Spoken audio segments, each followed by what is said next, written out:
Medea, Love Turned to Venom. Part 1. The Princess of the East.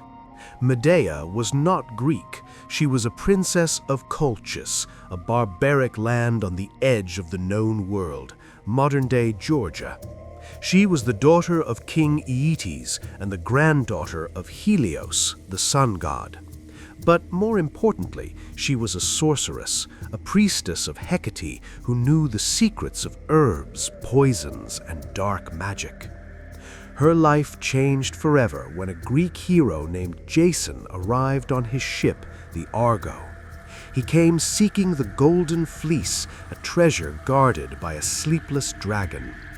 King Aeetes had no intention of giving it up and set Jason impossible tasks meant to kill him. But the gods, Hera and Aphrodite, conspired against the king. They made Medea fall violently in love with Jason.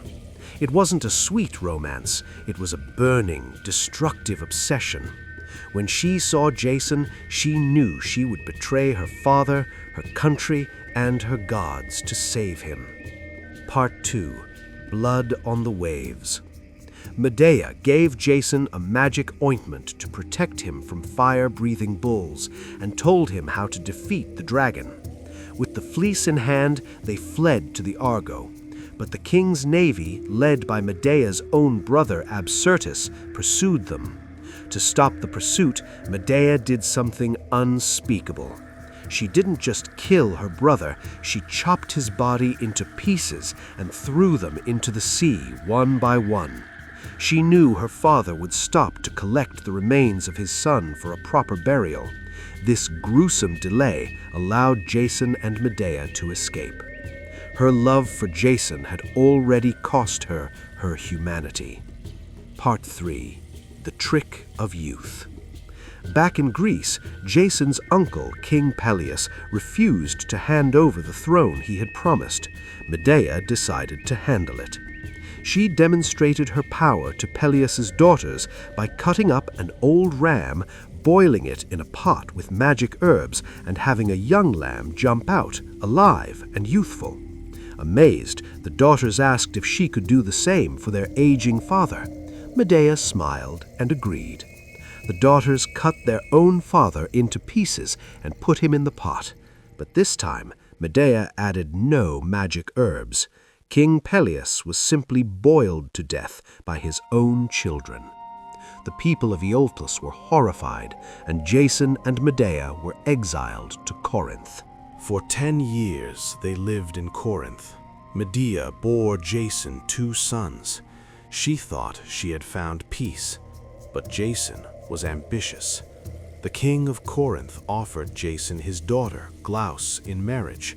It was a political match that would make Jason a king again. Jason accepted. He told Medea, "I am doing this for us. My new marriage will secure a future for our children." He expected her to understand. He expected her to step aside and be a mistress. He forgot who he was dealing with. He forgot that this was the woman who had butchered her own brother for him. Medea did not scream. She feigned acceptance. She even offered a wedding gift to the new bride, a beautiful golden robe and a coronet. Glauce, young and vain, put them on immediately. But the gifts were soaked in Medea's special poison. As soon as the fabric warmed against Glauce's skin, it burst into invisible flames. The princess screamed as her flesh melted from her bones. Her father, the king, rushed to save her and embraced her, but the poison acted like glue. He stuck to her burning body, and both died in agony. Jason, hearing the news, rushed to Medea's house, not to save her, but to kill her. But he was too late. He arrived to find Medea standing on the roof, but she was not alone. At her feet lay the bodies of their 2 sons. She had killed them, not because she hated them, but to hurt Jason. She knew that killing him would be too easy. Leaving him alive with no bride, no throne, and no heirs was the true torture. "You call me a monster," she shouted down at him, "but it was your betrayal that made me this way."